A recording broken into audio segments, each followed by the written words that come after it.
Dhanak વેલકીબેનની high risk delivery સફળ, માતા અને બાળક બંને સ્વસ્થ। છોટાઉદેપુર જિલ્લાના ટુંડવા ગામની વેલકીબેન ચમારિયાભાઈ ધાણક, ઉંમર 32, વાહડકી ફળિયું, very high risk multiple ANC તરીકે નોંધાઈ હતી। તેમને કુલ 7 જીવિત છોકરીઓ છે। LMP 8/1/2025, EDD 15/10/2025, વજન 54 કિલોગ્રામ, ઊંચાઈ 151 centimetre, skill cell positive treat, haemoglobin ઓછું હોવાથી તારીખ 7/10/2025ના રોજ RCHO સર અને THO સરના માર્ગદર્શન હેઠળ તેમને BT ચડાવવામાં આવ્યું હતું। તારીખ 16/10/2025ના રોજ ઠંડા સબ સેન્ટરના સ્ટાફ દ્વારા CSC છોટાઉદેપુર ખાતે ડિલિવરી માટે એડમિટ કરાયા હતા, પરંતુ બાદમાં SCC બરોડા રિફર કરવામાં આવ્યા હતા। સ્ટાફની સમજાવટ છતાં વેલકીબેન બરોડા ન જવાની મનાઈ કરી અને ઘરે પાછી ફર્યા હતા। પછી તારીખ 17/10/2025ના રોજ PSC Rangpur MO doctor Jayesh sir, taluka health officer doctor Manhar, RCHO doctor Mukesh Patel તેમજ ગામના સરપંચ અને PSC સ્ટાફ દ્વારા મુલાકાત લઈ હોસ્પિટલમાં એડમિટ થવા સમજાવવામાં આવ્યું, છતાં પરિવાર ઘરે જ રહેવાનો નિર્ણય કર્યો હતો। જોખમની જાણ કર્યા બાદ પરિવાર તરફથી લેખિત સ્વીકૃત લેવામાં આવી હતી। જે કોઈ અનિચ્છનીય બનાવ બને તો તેની સંપૂર્ણ જવાબદારી પરિવારની રહેશે। સદભાગ્યે અંતે PSC રંગપુર ખાતે વેલકીબેનની નોર્મલ ડિલિવરી સફળ રહી અને માતા તથા બાળક બંને સ્વસ્થ છે। Doctor Jayesh sir, PSC Rangpur staff, THO doctor Manhar અને RCHO ડૉક્ટર મુકેશ પટેલની દેખરેખ હેઠળ સલામત પ્રસૂતિ સંપન્ન થઈ। રિપોર્ટર ઇમરાન મિર્ઝા, છોટાઉદેપુર। પ્રાથમિક આરોગ્ય કેન્દ્ર રંગપુર માં આવતા ટુંડવા ગામે ધાણક વેલકીબેન ચમારિયાભાઈ, જેઓ 8મી પારા છે, તેમને 7 દીકરીઓ છે પહેલાં, અને અત્યારે 8મી વાર એમને પ્રેગ્નન્સી રહી છે। તેમને મેડિકલ ચેકઅપ કરતાં સિકલ સેલ પોઝિટિવ આવ્યું, તેમજ એમને 8મી પારા છે, તેથી એમને રિસ્ક છે કેટલું એનું એમને પૂરેપૂરી સમજણ આપી। એમને સોનોગ્રાફી કરાવી। સોનોગ્રાફીમાં એમને 15/10/25ના રોજ એમને ડિલિવરી તારીખ આપવામાં આવી હતી। આ બધું રિસ્ક એમને પહેલેથી જ પ્રાથમિક આરોગ્ય કેન્દ્ર રંગપુર ખાતે હું સમજાવેલ અને મારો સ્ટાફ પણ સમજાવેલ। અત્યારે એને 15/10/25 જે ડિલિવરી ડેટ હતી એમને જાણ કરેલ હતી, છતાં પણ તેઓ PSC ખાતે દાખલ થયા નહોતા, તેમજ એમને દુખાવો નથી થતો એમ કરીને એવું PSC ખાતે આવ્યા નહીં। તેથી મારો સ્ટાફ અને હું પોતે એમના ઘરે ટુંડવા ખાતે ગયેલ, એમને સમજાવેલ કે તમને કેટલું રિસ્ક છે અને સિકલ સેલ પોઝિટિવ છે। એમને લોહીની બોટલ પણ એક પર ચડાવવામાં આવેલ। આટલું બધું એમને જાણ કરવા છતાં તેઓ PSC પર નહીં આવ્યા। પછી એમના ઘરે અમારા સ્ટાફ અને હું પોતે ડૉક્ટર જયેશ રાઠવા એમના ઘરે ગયા અને એમને ખૂબ 2 થી 3 કલાક સુધી સમજાવ્યા, તો છતાં એ PSC પર આવવા તૈયાર નહીં થયા। તેથી હું જિલ્લામાં મુખ્ય જિલ્લા આરોગ્ય અધિકારી તેમજ RCHO સરને જાણ કરી।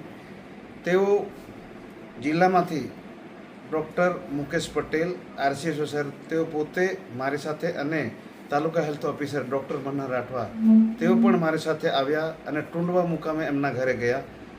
એમને વારંવાર સમજાવ્યું, તેમ છતાં એ સગર્ભા માતા PSC પર ડિલિવરી માટે આવવા તૈયાર જ નહીં થયા। વારંવાર સમજાવ્યું એમને, 2 થી 3 કલાક ગામના સરપંચ, ઉપસરપંચ બધાને બોલાવ્યા, ખૂબ જ મહેનત કરી। ત્યારે તેમને 3 કલાક સતત મહેનત કર્યા પછી એવું તૈયાર થયા અને PSC ખાતે એમને લઈ આવવામાં આવ્યા અને આજે 19 તારીખે એમને નોર્મલ ડિલિવરી થઈ ગઈ અને બાળક અને માતા બંને સ્વસ્થ છે। Doctor Jayesh Rathwa, PSC Rangpur. થઈ જશે, તમે જેમ કહેતા હતા કુદરત છે થઈ જાય નોર્મલ, એનો વાંધો નથી, પણ કદાચ ના થયું તો તમે શું કરશો? મારી વાત સાંભળ્યો પહેલા, પછી તમે જે બોલો તે બોલો, બરાબર? એટલે આ તો નોર્મલ થઈ જાય એવું અમે બી ઈચ્છે, ભગવાનની ઈચ્છે કે નોર્મલ થઈ જાય, તમારું સારું થાય। પણ ઘરે ડિલિવરી થઈ ગઈ અને કદાચ લોહી સરકી ગયું તો તમે શું કરશો? તમારા પાસે લોહીનું કંઈ ફેક્ટરી છે કે કઈક જગ્યાએ તમે મૂકી રાખી છે? હે, બરાબર? એટલા માટે તમને દાખલ કરવાના છે કે ભાઈ ત્યાં બધા મશીનો છે, ત્યાં દરેક પ્રકારના ડૉક્ટરો છે, બરાબર? હવે આપણે ઘરે શું કરશું? પછી એમ કહેશે કે ઘણી મહેનત કરી પણ આવું થઈ ગયું એવું કહેશે। પણ દવાખાને હોય એટલા માટે દાખલ કરાવે, એની સેફટી માટે દાખલ કરવાનું છે. આપણે એવું નહીં કહેતા કે એને આવું થયું ના કરે, નારાયણ કુદરતનું થઈ ગયું કઈ તો આપણે શું કરશું? બોલો તો શું કરી? અને આ એમ કે છે કે દુખાવો નથી થતો. વાત બરાબર છે, દુખાવો નથી બરાબર. દુખાવો ગમે તારે થઈ જાય બરાબર. એટલે સરકારે નિયમ બનાવેલો છે કે સિકલ સેલ વાળી હોય કે બીજું કોઈ રોગ હોય, આડું બાળક હોય તો એને અઠવાડિયે પહેલા તમારે દવાખાને દાખલ કરી દેવાનું, જેથી કરીને ત્યાં બધા ડોક્ટર તમને હાજર મળે. બધા ડોક્ટર હોય એટલે તમારે તરત ફટાફટ તમારું જે કંઈ કદાચ કંઈ બી પ્રોબ્લેમ હોય તેનું સોલ્યુશન ત્યાં આવે બરાબર. બીજું સરકારનો નિયમ જ એવા છે. અને આપણું ચલો આપણે સરકાર તો નિયમ બનાવે પણ જિંદગી કોને? આપણી છે ને. તો જિંદગી બચાવવી એ આપણી જવાબદારી ન થાય બરાબર. એટલે આ બધાને કઈ શોખ નહીં થતો તમારા અમારો સમય બગાડી નહીં આવવાનો. તમને સમજાવવા માટે એટલે તમે પહેલા એવો છો કે મેં ઘરે જઈને મારે સમજાવવું પડે બરાબર. હવે તમે બોલો, ચાલો તમારે જે કહે તો બોલો. કાલે આવી હતી ને ઈ કે ત્યાં ઉદીપુર જાવ ઘરગામમાં મોકલાયું સાલે.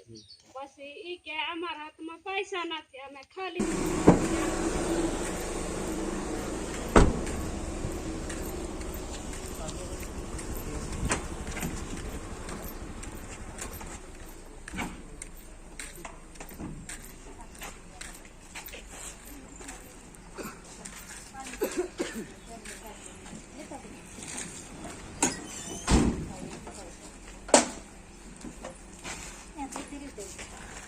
पकड़ी उधर में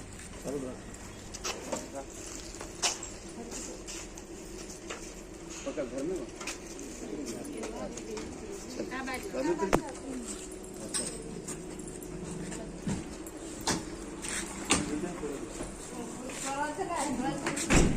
ચપ્પલ બહાર કાઢી દો.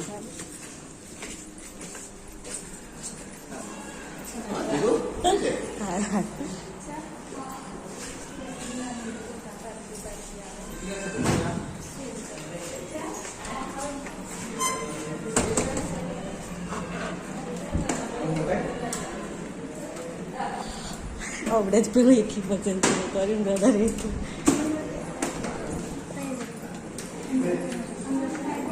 તમે